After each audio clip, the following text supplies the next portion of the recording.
Coming up, we remember the legacy of a Navajo Code Talker and data sovereignty in a post-Roe world. And we'll hear from a tribal leader representing a coalition opposed to an online sports betting proposition in California. I am Aaliyah Chavez. Join us for those interviews, plus headlines from the ICT Newscast.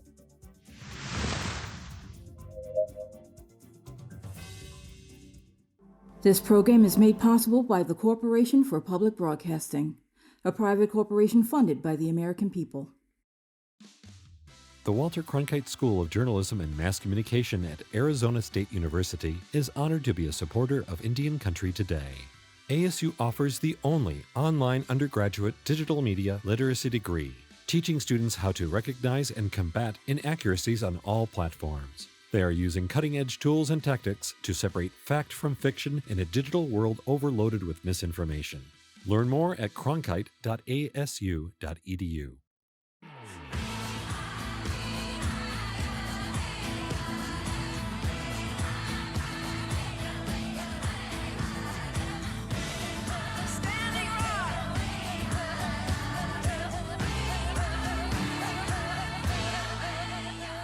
This is the ICT Newscast with Aaliyah Chavez.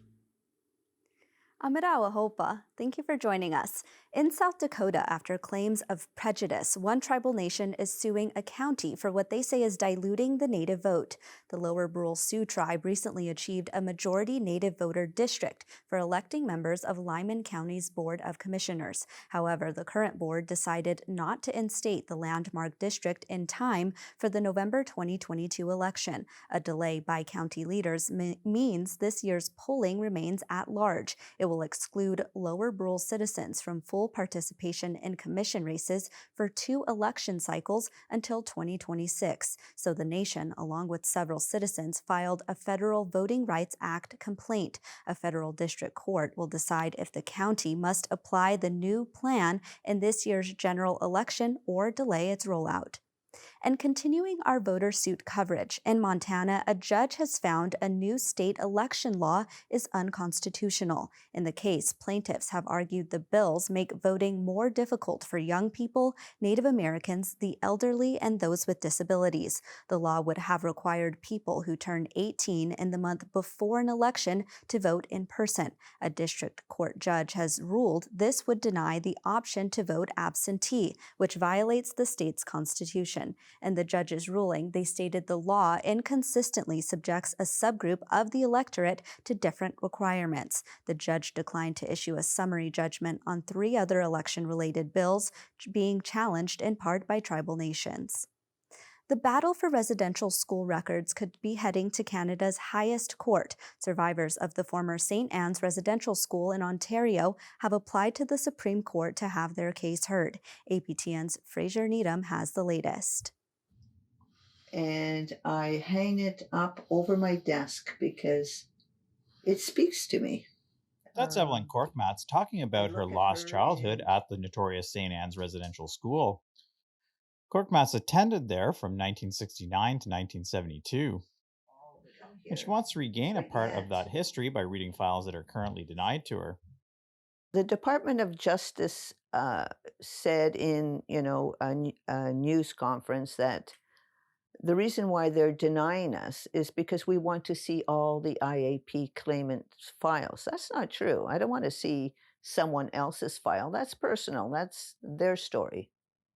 I want to see my own, because there's a lot that you don't remember. That you black out when you go through trauma. NDP MP Charlie Angus has repeatedly accused the government of suppressing the release of these documents. He says the government has left them no choice but to take their case to Canada's top court. How do you have a credible legal process where the defendant, Canada, is allowed to suppress evidence? That has never been addressed by the federal government. There's been multiple court cases, multiple battles, multiple efforts to get various ministers to sit down and negotiate a solution, and the government is stonewalled. The Trudeau government signed an MOU with the National Centre for Truth and Reconciliation earlier this year to provide more residential school records. But at the time, Crown Indigenous Relations Minister Mark Miller said legalities make this a complicated process.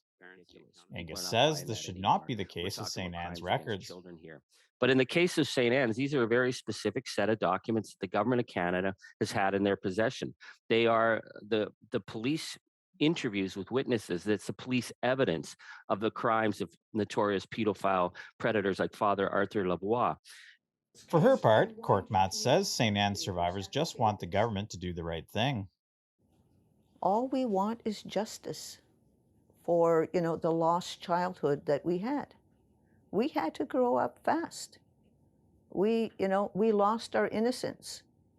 We were put into these institutions, told that they would take good care of us, and we came out, hurt, damaged, and just left there to, put ourselves back together.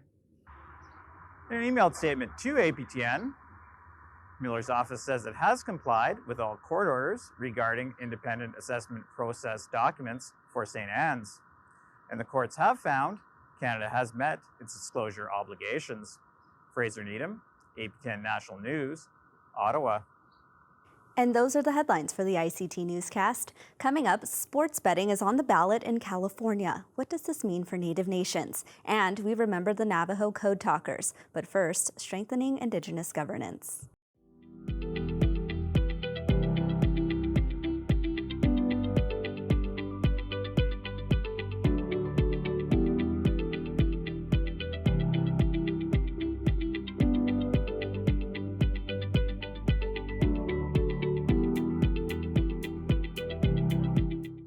An organization founded in 2016 is dedicated to strengthening Indigenous governance and leadership in Minnesota and North and South Dakota. Joining us today is Wayne Ducheneau II. He's the executive director of the program and a board member of ICT's parent company, Indig Public Media. Hi, Wayne. Thanks for being here. Hi, Leah. Thank you for having me. Hamatakirpi, Chante Washte Napech Yuzapi. Hello, my relatives. I greet you all with a good heart and a handshake. And like Leah said, I'm Wayne Ducheneau, citizen of the Cheyenne River Sioux Tribe and executive director of Native Governance Center. So Wayne, start us off and tell us about the work of the Native Governance Center. Yeah, well, we're a Native-led nonprofit dedicated to assisting Native nations in strengthening their governance systems and capacity to exercise sovereignty. And we do that in 3 different areas of work. We have our tribal governance support work that sees us stand shoulder to shoulder with elected tribal leaders in Native nations, helping them identify issues of governance and leadership that they're facing, and bringing our resources to bear to drive community-driven solutions, whether that's our in-house expertise or our network of content partners. We do work around leadership development, our flagship program being the Native Nation Rebuilders Leadership Program that sees us take already established or aspiring tribal leaders and just give them a few more tools for their leadership toolbox. And then our last area of work is around community engagement that sees us understand that Indian country doesn't live in a vacuum, and we need to make sure that folks outside of Indian country are informed about the issues that we face, especially as it relates to governance and sovereignty. And so through that work, you see us put out news articles on current events. We host different webinar series on educational informations, and then we do a really fun program that I know we're going to talk a little bit later. So. Absolutely. I mean, when we're talking about these leadership programs, maybe talk about why they're important in an election year. For sure. So one of the things that we found in our work is that elected tribal leaders oftentimes have to be as responsive, or quite frankly, more responsive than any other type of elected leader, taking on issues at the very granular ground level, making sure a grandma has propane, up to and including traveling to Washington, D.C. to testify in front of Congress. And so making sure that our aspiring or already established leaders have all the skills they need to provide leadership services to their tribal nations is paramount in times like election times like now. Absolutely. I mean, one of the other things that's paramount always is data sovereignty. Maybe talk about that. Yeah, we are going to actually have a series coming up, Data Sovereignty in a Post-Roe World. It's August 24th at noon Central. We're going to bring on 3 Indigenous panelists to talk about the importance of data sovereignty as a way to increase Native health outcomes. As we also strive to find ways to safeguard our information. Data sovereignty, one of our panelists I know talks about, is the next big Native resource that people are looking to extract from, to make profits off of. And so we really feel it's important for tribal nations to understand the importance of data sovereignty, and then for the general public as well, how it relates to their everyday lives. So often on the ICT Newscast, we hear from leaders who talk and react to the Castro Huerta decision in Oklahoma. That, of course, is in that state. But, how does that affect tribal nations all across the nation? Yeah, anytime a case goes up before the Supreme Court like Castro Huerta, the implications are felt across Indian country. And it's in this instance in particular, right? This is from a non-tribal citizen taking a case to the Supreme Court that really affects all of our tribes within the United States. And what we want folks to understand about Castro Huerta is, while yes, it definitely has an impact in the state of Oklahoma, but the ripple effect across Indian country, I think, has yet to be fully realized and felt. We put out an article that talks about, the further implications this will have for PL 280 states, non-PL 280 states, tribes in our region, and tribes across the country. And we think people should be paying attention to these decisions, especially in considering that there are legislative fixes that the U.S. Congress can take on in order to help us get through these times when we lose those tough court cases at the Supreme Court. Which I guess, if I'm understanding correctly, plays in line into why it's important to educate leaders about tribal issues because, Supreme Court decisions like Castro Huerta affect so many Native people. Yeah, and oftentimes tribal leaders today we need to make sure they're help grounded in issues facing Indian country, from pre-colonization through treaty times, through termination, through self-determination, through gaming, and today. And Castro Huerta is just a prime example of how, with a majority vote of 9 people, 200 years of precedent can be overturned and completely change the face of how state governments and the federal governments deal with people in Indian country. Absolutely. I mean, we only have a short time left here, but you mentioned earlier an exciting new project from the Native Governance Center. Tell us about that. Yeah. So we launched a program called Wings with Wayne that sees me sit down we have 3 episodes out that sees me sit down with 3 of our stakeholders from our region just to talk about their background, how their work intersects with the Native Governance Center, issues around sovereignty and leadership, while we eat progressively hotter hot wings, right? And so one of our values at Native Governance Center is that we embrace fun unapologetically. And so we thought that this was a great way to put out information around our work, to highlight some great Indigenous change makers in our region, and let them know, let folks outside of Native Governance Center's usual crowd know, hey, this work, while it's deep, while it's sometimes complicated, you can also have fun when talking about it. Absolutely. Well, Wayne, thank you so much for being here, and we'll check in with you again. Thanks, Aaliyah. Have a great day.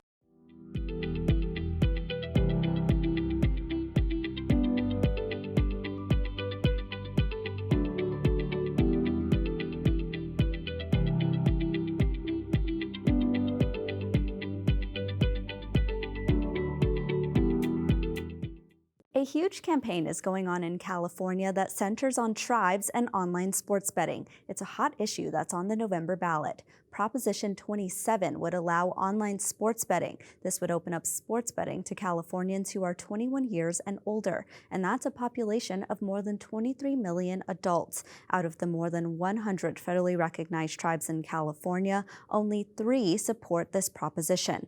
Then there's the group No on 27, Protect Tribal Sovereignty and Safe Gaming. This group says the proposition is a bad deal for tribal gaming. They have a coalition of more than 50 tribes and supporters who oppose this measure. Joining us today to talk about this campaign is Daniel Salgado. He's the chairman of the Kahia Band of Indians. Welcome, Chairman Salgado. Good morning. Thank you. Thank you for having me today. I appreciate the time this morning to go over and talk about Proposition 27 and potential impacts it would have on California tribes. Thank you. Absolutely. Let's just jump right in here. Tell us about the opposition and exactly how this proposition would affect California tribal nations. Absolutely. Well, as you mentioned, there's well over, there's a little over 100 tribes here in California, and over a majority of tribes here in California, and the numbers growing, do oppose Proposition 27.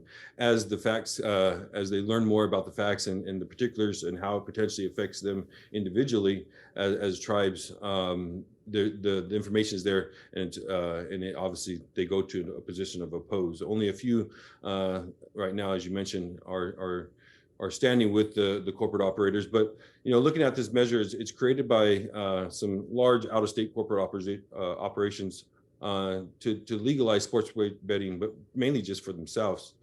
The out-of-state corporations have made it clear that the measure is just a first step for them into full-blown online gaming here in California, which would potentially have, just disseminate our tribes here in California.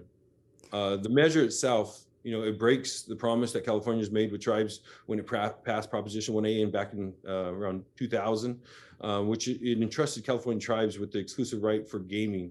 And we entrusted, when I mean entrusted, they entrusted us to provide safe, well-regulated gaming for the industry, and that way we can maintain the integrity, and we've done so for the last 2 decades. One of the main, drawbacks from the initiative, from our perspective, is it forces us, any tribe that wants to get into it, it forces them to give up their sovereignty, and then also, the way that this was crafted, they wrote it to where 90% of the profits would go to themselves, and 10% would be left to be divided amongst the homeless and tribes. And so we can see that it's primarily written to benefit themselves, although they talked a lot about homelessness and helping some tribes. You can see just by the fine print, and just by the fact that 90% and the 10% split, it's mainly just to benefit themselves.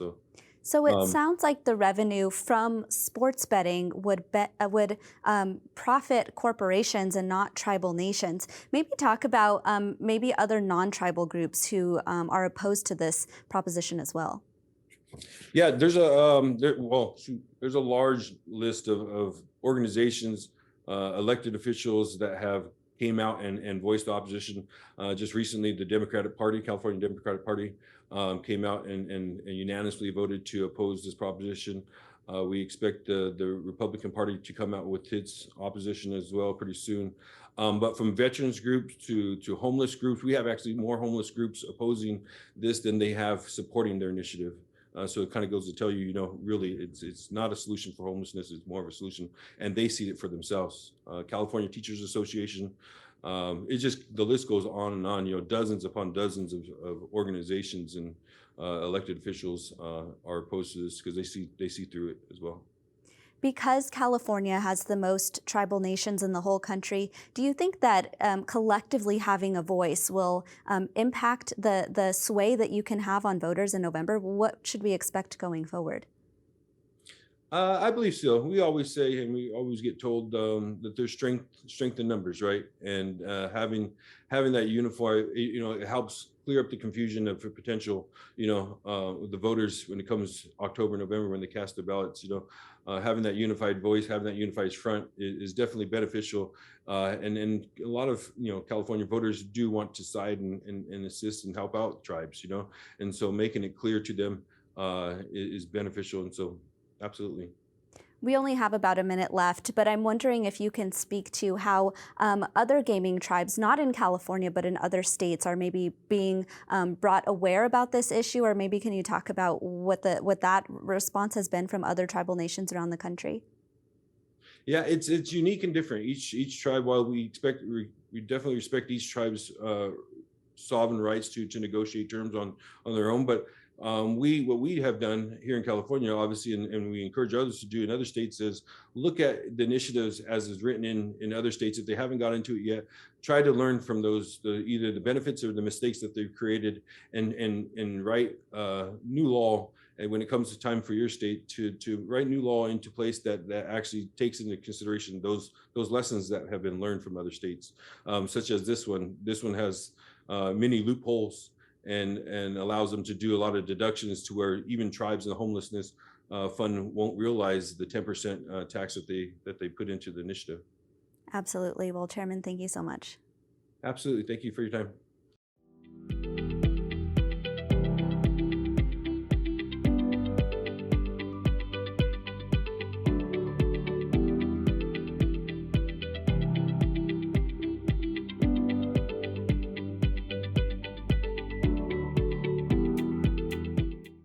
Samuel Sandoval has died at the age of 98. He enlisted in the U.S. Marine Corps in 1943. Sandoval was one of the original 29 Navajo Code Talkers, responsible for developing the unbreakable code used across the Pacific during World War II.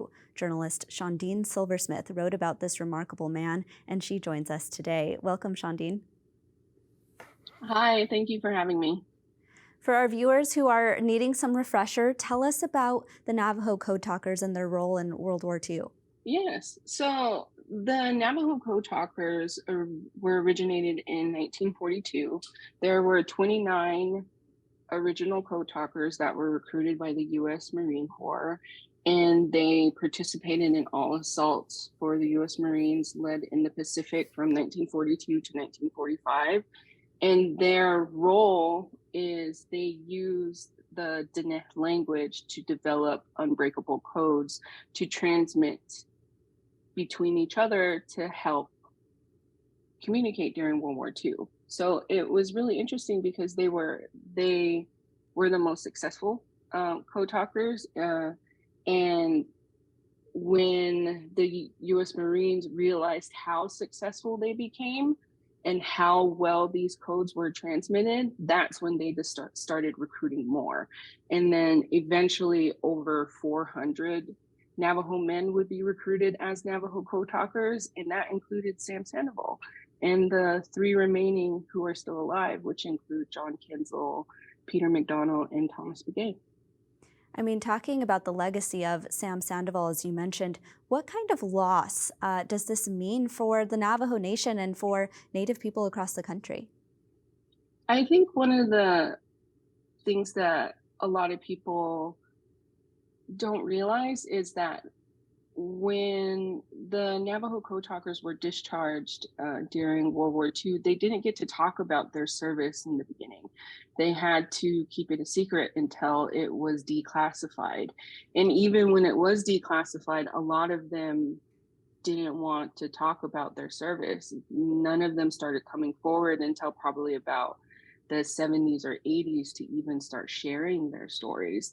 And then when Navajo Code Talker Day was declared by Ronald Reagan in the 1980s, that's when more people across the country realized who these men were and the significant role they played in World War II, because they were responsible for transmitting this unbreakable code, but they also had to develop it.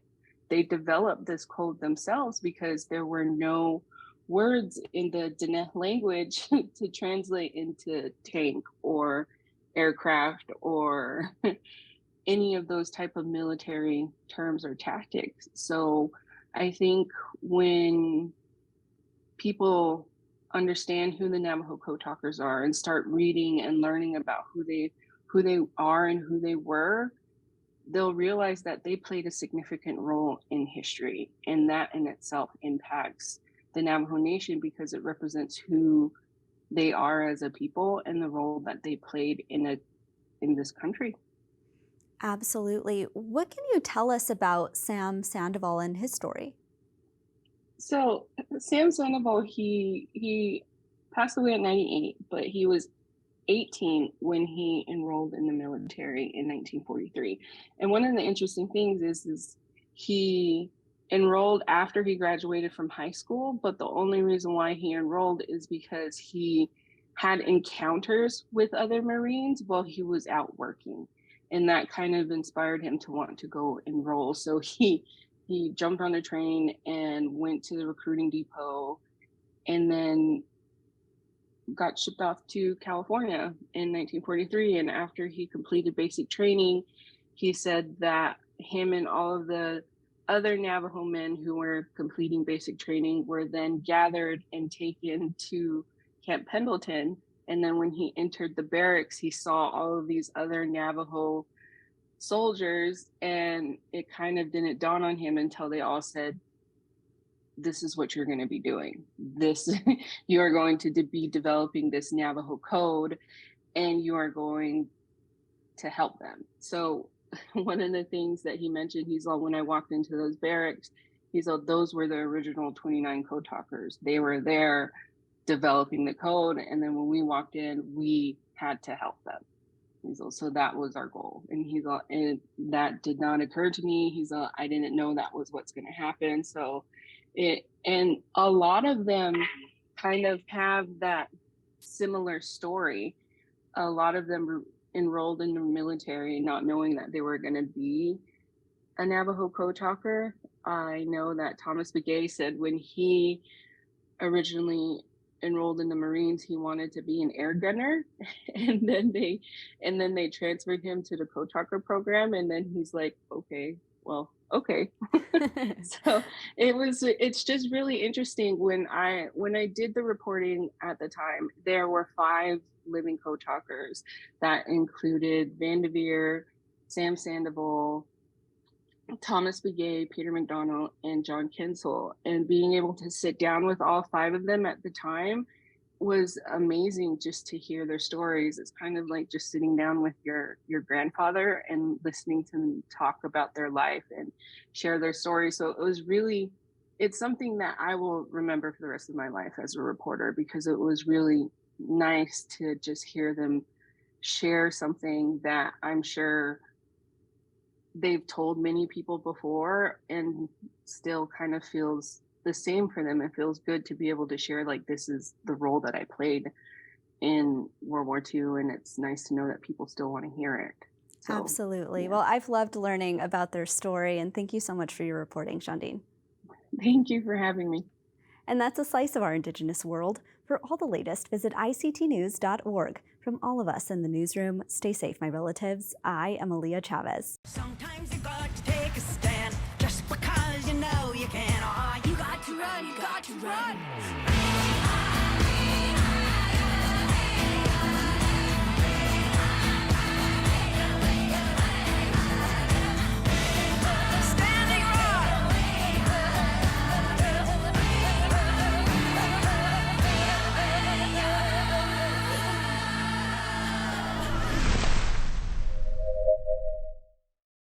This program is made possible by the Corporation for Public Broadcasting, a private corporation funded by the American people.